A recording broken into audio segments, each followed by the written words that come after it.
বাংলাদেশের স্বাধীনতা যুদ্ধের সংক্ষিপ্ত ইতিহাস। মানুষের যতগুলো অনুভূতি আছে তার মাঝে সবচেয়ে সুন্দর অনুভূতি হচ্ছে ভালোবাসা। আর এই পৃথিবীতে যা কিছুকে ভালোবাসা সম্ভব তার মাঝে সবচেয়ে তীব্র ভালোবাসাটুকু হতে পারে শুধুমাত্র মাতৃভূমির জন্য। যারা কখনো মাতৃভূমির জন্য ভালোবাসাটুকু অনুভব করেনি তাদের মতো দুর্ভাগা আর কেউ নেই। আমাদের খুব সৌভাগ্য, আমাদের মাতৃভূমির জন্য যে স্বাধীনতা যুদ্ধ হয়েছিল তার ইতিহাস হচ্ছে গভীর আত্মত্যাগের ইতিহাস, আত্মবিশ্বাস, সাহস ও বীরত্বের ইতিহাস এবং বিশাল এক অর্জনের ইতিহাস। যখন কেউ আত্মত্যাগ, বীরত্ব আর অর্জনের ইতিহাস জানবে তখন সে যে শুধুমাত্র দেশের জন্য একটি গভীর ভালোবাসা আর মমতা অনুভব করবে তা নয়, এই দেশ, এই মানুষের কথা ভেবে গর্বে তার বুক ফুলে উঠবে। পূর্ব ইতিহাস। যে কোনো কিছু বর্ণনা করতে হলে সেটি একটু আগে থেকেই বলতে হয়, তাই বাংলাদেশের ইতিহাস জানার জন্য একটু আগে থেকে বলতে হয়। তাই বাংলাদেশের ইতিহাস জানার জন্যও একটু আগে থেকে গিয়ে ব্রিটিশ আমল থেকে শুরু করা যেতে পারে। ব্রিটিশরা এই অঞ্চলটিকে প্রায় 200 বছর শাসন শোষণ করেছে। তাদের হাত থেকে স্বাধীনতার জন্য হাজার হাজার মানুষ প্রাণ দিয়েছে, জেল খেটেছে, দ্বীপান্তরে গিয়েছে। 1940 সালে লাহোর প্রস্তাবে ঠিক করা হয়েছিল ভারতবর্ষের যে অঞ্চলগুলোতে মুসলমান বেশি সেই রকম দুটি অঞ্চলকে নিয়ে দুটি দেশ এবং বাকি অঞ্চলটিকে নিয়ে আরেকটি দেশ তৈরি করা হবে।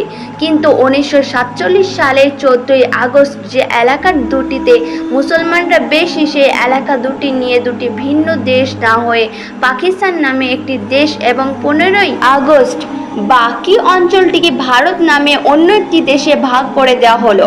পাকিস্তান নামে পৃথিবীতে তখন অত্যন্ত বিচিত্র একটি দেশের জন্ম হলো, যে দেশে দুটি অংশ দুই জায়গায়। এখন যেটি পাকিস্তান সেটির নাম পশ্চিম পাকিস্তান এবং এখন যেটি বাংলাদেশ তার নাম পূর্ব পাকিস্তান। মাঝখানে প্রায় 200,000 কিলোমিটার দূরত্ব এবং সেখানে রয়েছে ভিন্ন একটি দেশ ভারত। বিভেদ, বৈষম্য, শোষণ আর ষড়যন্ত্র। পূর্ব আর পশ্চিম পাকিস্তানের মাঝে শুধু যে প্রায় 2000 কিলোমিটার দূরত্ব তা নয়, মানুষগুলোর ভেতরেও ছিল বিশাল দূরত্ব। তাদের চেহারা, ভাষা, খাবার, পোশাক, সংস্কৃতি, ঐতিহাসিক সব কিছু ছিল ভিন্ন। শুধু একটি বিষয়ে সংখ্যাগরিষ্ঠ মানুষগুলোর মাঝে মিল ছিল, সেটা হচ্ছে ধর্ম। এরকম বিচিত্র একটি দেশ হলে সেটি টিকিয়ে রাখার জন্য আলাদাভাবে একটু বেশি চেষ্টা করার কথা, কিন্তু পাকিস্তানের শাসকেরা সেই চেষ্টা করলো না। দেশভাগের সময় পশ্চিম পাকিস্তানের জনসংখ্যা ছিল 2 কোটি, পূর্ব পাকিস্তানে ছিল 4 কোটি।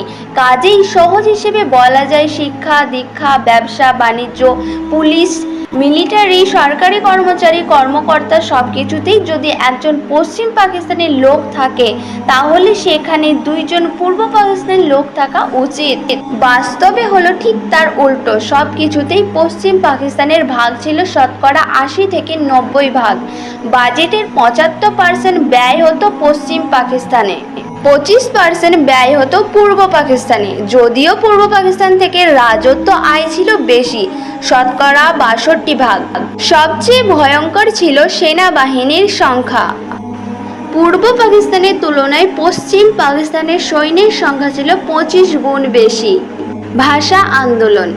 অর্থনৈতিক নিপীড়ন থেকে অনেক বড় নিপীড়ন হচ্ছে একটি জাতির ভাষা, সংস্কৃতি আর ঐতিহাসিক উপনিরূপণ। আর পশ্চিম পাকিস্তানের শাসক গোষ্ঠী ঠিক সেটিই শুরু করেছিল।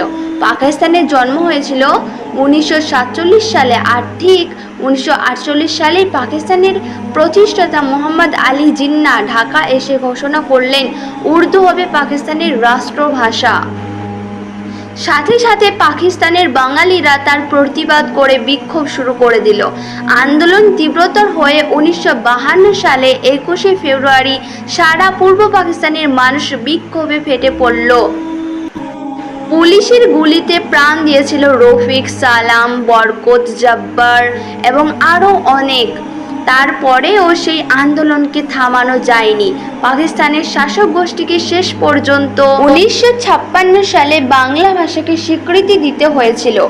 যেখানে আমাদের ভাষা শহীদরা প্রাণ দিয়েছিলেন, সেখানে এই আমাদের প্রিয় শহীদ মিনার আর 21শে ফেব্রুয়ারি তারিখটি শুধু বাংলাদেশের জন্য নয়, এখন সারা পৃথিবীর মানুষের জন্য আন্তর্জাতিক মাতৃভাষা দিবস। সামরিক শাসন একেবারে গোড়া থেকেই পাকিস্তানের শাসনের এক ধরনের ষড়যন্ত্র হতে থাকে, আর সেই ষড়যন্ত্রের সবচেয়ে বড় খেলোয়াড় ছিল সেনাবাহিনী। দেশের বাজেটের 60% ব্যয় করা হতো সেনাবাহিনীর পিছনে। তাই তারা তাদের অর্থ, বিত্ত, ক্ষমতা, সুবিধার লোভনীয় জীবন বেসামরিক মানুষের হাতে ছেড়ে দিতে প্রস্তুত ছিল না। নানা রকম তালবাহানা করে রাজনৈতিক অস্থিরতার সুযোগে 1958 সালে পাকিস্তানের ক্ষমতা দখল করে নেন। সেই ক্ষমতায় তিনি একদিন দুই দিন ছিলেন না, ছিলেন টানা 11 বছর। সামরিক শাসন কখনো কোথাও শুভ কিছু আনতে পারে না। সারা পৃথিবীর একটিও উদাহরণ নেই যেখানে সামরিক শাসন একটি দেশকে এগিয়ে নিয়ে যেতে পেরেছে। আইয়ুব খানও পারেনি। 6 দফা দেশের সামরিক শাসন, তার ওপর পূর্ব পাকিস্তানের মানুষের ওপর এত রকম বঞ্চনা, কাজেই বাঙালিরা সেটি খুব সহজে মেনে নিতে প্রস্তুত ছিল না।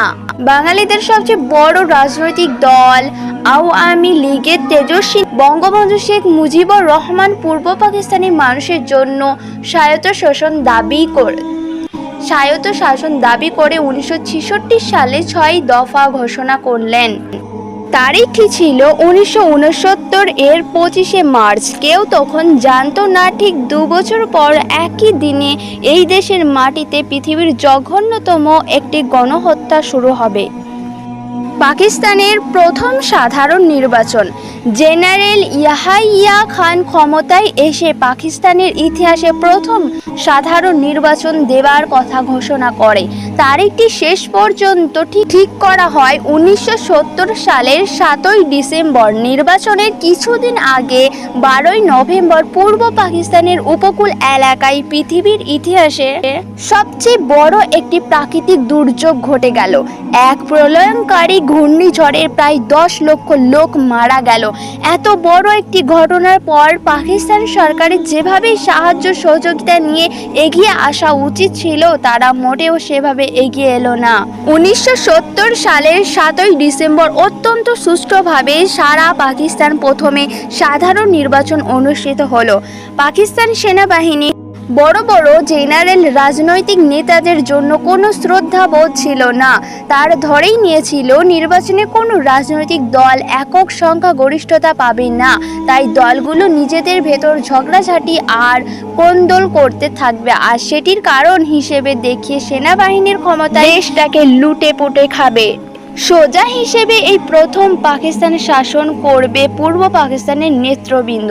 বঙ্গবন্ধু পরিষ্কার করে বলে দিলেন তিনি 6 দফার কথা বলে জনগণের ভোট পেয়েছেন এবং তিনি শাসনতন্ত্র রচনা করবেন 6 দফার ভিত্তিতে। দেশ শাসিত হবে 6 দফার ভিত্তিতে।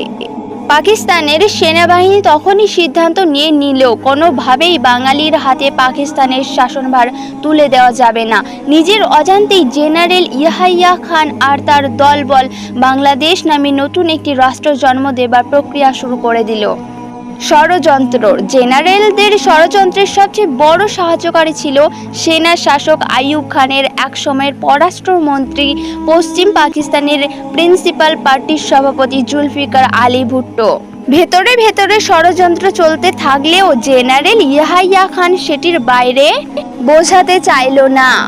তাই সে 13ই ফেব্রুয়ারি ঘোষণা করল 3ই মার্চ ঢাকায় জাতীয় পরিষদের অধিবেশন হবে। সবাই তখন গভীর আগ্রহে সেই দিনটির জন্য অপেক্ষা করতে থাকে। জুলফিকার আলী ভুট্টো ছিল সংখ্যালঘু দলে, তার ক্ষমতার অংশ পাবার কথা নয়, কিন্তু সে ক্ষমতার জন্য বেপরোয়া হয়ে উঠল। জাতীয় পরিষদের অধিবেশনে ঠিক 2 দিন আগে 1 মার্চ জেনারেল ইয়াহিয়া খান জাতীয় পরিষদের অধিবেশন স্থগিত করে দিল। পূর্ব পাকিস্তানের বাঙালিদের বুকের ভেতর ক্রোধের যে বারুদ জমা হয়েছিল সেখানে যেন অগ্নিস্ফুলিঙ্গ স্পর্শ করল। সারা দেশের বিক্ষোভের যে বিস্ফোরণ ঘটল তার তার কোনো তুলনা নেই। বঙ্গবন্ধুর ডাকে একদিকে যখন সারা দেশের অসহযোগ আন্দোলন চলছে, অন্যদিকে প্রতিদিন দেশের আনাচে কানাচে পাকিস্তান মিলিটারির গুলিতে শত শত মানুষ মারা যাচ্ছে। পাকিস্তান মিলিটারির গতিবিধি থামানোর জন্য ছাত্র শ্রমিক জনতা পথে পথে ব্যারিকেড গড়ে তুলেছে। যুদ্ধ জাহাজে করে অস্ত্র এসে চট্টগ্রাম বন্দরে নোঙর করে, কিন্তু জনগণের বাধার কারণে সেই অস্ত্র তারা নামাতে পারছিল না। 21শে মার্চ ষড়যন্ত্রের ভোটে যোগ দিল সদল বলে ঢাকা। বুদ্ধিজীবী হত্যাকাণ্ডে জড়িত আল বদর বাহিনীতে ছিল জামায়াত ইসলামীর ছাত্র সংগঠন, ইসলামী ছাত্র সংঘের কেন্দ্রীয় কমিটির সদস্য। শেষ কথা, আমাদের দুঃখী দেশটি আমাদের বড় ভালোবাসার দেশ, বড় মমতার দেশ। যারা জীবন বাজি রেখে এই স্বাধীন দেশটি আমাদের এনে দিয়েছিল, তাদের প্রতি আমাদের কৃতজ্ঞতার শেষ নেই। আর যেসব স্বাধীনতা বিরোধী, বিশ্বাসঘাতক, যুদ্ধাপরাধী এবং স্বাধীন রাষ্ট্রটিকে গলা টিপে হত্যা করার চেষ্টা করেছে, তাদের জন্য রয়েছে